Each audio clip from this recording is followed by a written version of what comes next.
बार सोचो, आप अपने दोस्तों के साथ और अपनी फैमिली के साथ गए हो एक रेस्टोरेंट में और आपने ऑर्डर किया वहाँ पे पिज्जा और साथ में कुछ नूडल्स भी, लेकिन जब आप रात को वापस आते हो तो वॉमिटिंग, हेडेक, स्टमक एक और लूज मोशन सिर्फ आपको हो रहे हैं। और ऐसा हो क्यों रहा है, और हो भी रहा है तो हो कैसे रहा है? Let me explain you all the things in this video. यहाँ पर क्वेश्चन है, क्या सिर्फ खाना कल्प्रिट है या हमारी बॉडी के अंदर छुपे हुए कुछ माइक्रो ऑर्गेनिजम्स भी इसमें साथ दे रहे हैं? और सबसे बड़ी बात, इसको अवॉइड कैसे किया जाए? वैसे तो फूड पॉइजनिंग एक एंशिएंट टाइम से चलती आई बीमारी है जो कि इजिप्शियंस के टाइम से चल रही है, जहाँ पे लोग अपने खाने को खजाने के साथ रखते थे और वो हो जाता था खराब, जिस वजह से वहाँ भी लोग सफर करते थे वॉमिटिंग से और स्टमक एक से। और आज के टाइम भी WHO ने ये बताया है कि 90% इंडिया का हर बार डायग्नोस होता है फूड और वाटर कंटेमिनेशन। इसका मतलब एक इनविजिबल एनिमी तो हमेशा हमारे साथ रह रहा है। फूड पॉइजनिंग का मतलब है जब कोई micro organism, bacteria, virus, fungi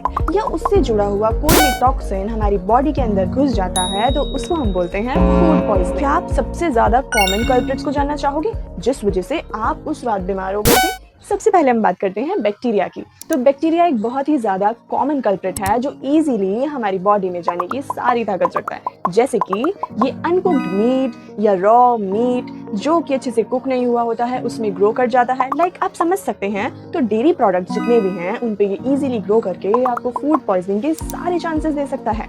second number पे आते हैं हमारे वायरसेस, जैसे कि नोरोवायरसेस, जिसका एक छोटा सा पार्टिकल भी अगर आपके अंदर चला जाए तो वह आपको कर सकता है इन्फेक्टेड और आपकी पूरी फैमिली हो सकती है बीमार। ऐसे पैरासाइट्स भी होते हैं जो हमारी बॉडी में वाटर के थ्रू जाते हैं, लाइक कंटेमिनेटेड वाटर जो आप पानी पूरी स्टॉल्स के साइड में खा रहे होते हो, क्या आपको पता है उससे ही आपको हो जाता है फूड पॉइजनिंग। लेकिन अब सबसे कॉमन सवाल, सबको सेम फूड खाने से सेम टाइम पे बीमारी क्यों नहीं हुई, सिर्फ आपको ही क्यों हुई? क्योंकि ये चीज 4 चीजों पे डिपेंड करती है। बैक्टीरिया की डोज कितनी थी, मतलब जो भी फूड आपने खाया उसमें बैक्टीरिया कितनी अमाउंट में प्रेजेंट। सेकेंडली आपकी इम्यूनिटी, अब आपने फूड तो खा लिया लेकिन अब अंदर से वीक हो तो इजीली कोई भी कल्प्रिट मतलब कि माइक्रोब्स आप पे अटैक कर रहे होंगे।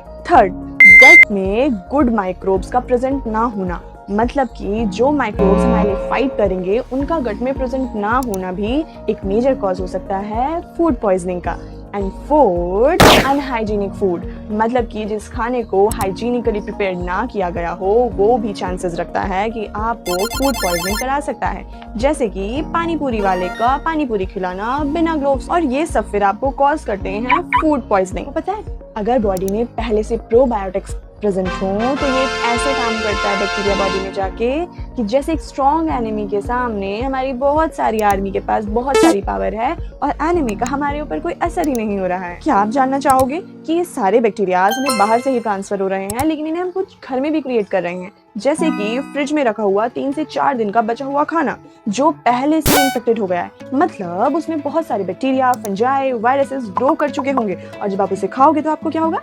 Correct, food poisoning. Street food से बीमार पड़ जाओगे। अब स्ट्रीट फूड खाओगे तो ऑब्वियस सी बात है वो अनहाइजीनिक होगा और अनहाइजीनिक चीजें हमें क्या कॉज करती हैं? Food poisoning. बुफे में डिफरेंट टाइप का खाना खाओगे जो कि सेम रूम टेम्परेचर पे प्रेजेंट होता है और कुछ फूड्स में ग्रो हो जाते हैं बैक्टीरिया और वायरसेस, जिस वजह से जब आप घर आते हो तो घर आते आते आपकी हो जाती है हालत खराब। सवाल ये है कि इन सब इनविजिबल अटैक से हमें बचना कैसे है? देखो, साइंस के हिसाब से आपको सिर्फ 5 टिप्स फॉलो करनी है जो कि मैं भी आपको बताऊंगा। कुक प्रॉपरली, अगर आप मीट या फिर सी फूड बहुत खाना पसंद करते हैं तो आपको उसको कम्प्लीटली कुक करके खाना चाहिए। इस वजह से आपकी गट भी हेल्दी रहती है और माइक्रोब्स बैलेंस भी डिस्टर्ब करना होगा आपको। क्रॉस कंटामिनेशन, मतलब अगर जिस चॉपिंग बोर्ड पर आपने रॉ मीट काटा है आपको उसी चॉपिंग बोर्ड पर वेजिटेबल्स नहीं कट करनी है, जिस वजह से माइक्रोब्स का ट्रांसफर बहुत इजीली होता है। स्टोर स्मार्टली, किसी भी फूड को आपने प्रिपेयर किया और उसको पूरे दिन बाहर छोड़ दिया और फिर खा लिया तो ऑब्वियस सी बात है ना, फूड पॉइजनिंग होने के सारे रास्ते आपने खोल दिए हैं। इसीलिए खाने को 2 से 3 घंटे के अंदर ही आपको फ्रिज में स्टोर कर देना है और फ्रिज में स्टोर करने के बाद भी 1 या 2 दिन के बाद उसको खत्म कर देना है। हैंड हाइजीन, कभी भी खाना कुक करने से पहले या फिर बाहर भी कहीं खाना खाने से पहले आपको अपने हैंड्स को क्लीन करना है। अगर बाहर है तो आप उसे सैनिटाइज करें, अगर घर पे हैं तो उसको सैनिटाइजर से वॉश करें। और फर्स्ट एड, अगर इतना सब करने के बाद भी आपको थोड़े से माइक्रोब्स ने डिस्टर्ब कर दिया और मानो आपको ये वायरल इन्फेक्शन हो भी गया, ORS और हाइड्रेटेड इसका बेस्ट ट्रीटमेंट माना गया। तो अगली बार जब आप कभी भी फ्रिज से खाना निकाल कर खाने जाओ या फिर स्ट्रीट फूड रेस्टोरेंट में पिज्जा या बर्गर खाने जाओ तो एक बार सेकंड रुक कर आप जरूर सोचना कि जो आप खा रहे हो क्या वो आपको एनर्जी देगा या फिर इनविजिबल बैक्टीरिया का अटैक देगा? और आप मुझे प्लीज कमेंट डाउन करके बताओगे इस वीडियो में कि स्ट्रीट फूड खाने से या घर का खाना खाने से किससे सबसे ज्यादा होती है फूड पॉइजनिंग। तो आज का टॉपिक जानने में और सुनने में पसंद आया हो तो आप इसे लाइक शेयर कमेंट कर सकते हैं और मिलते हैं तब तक हम नेक्स्ट वीडियो में। Bye bye and take care.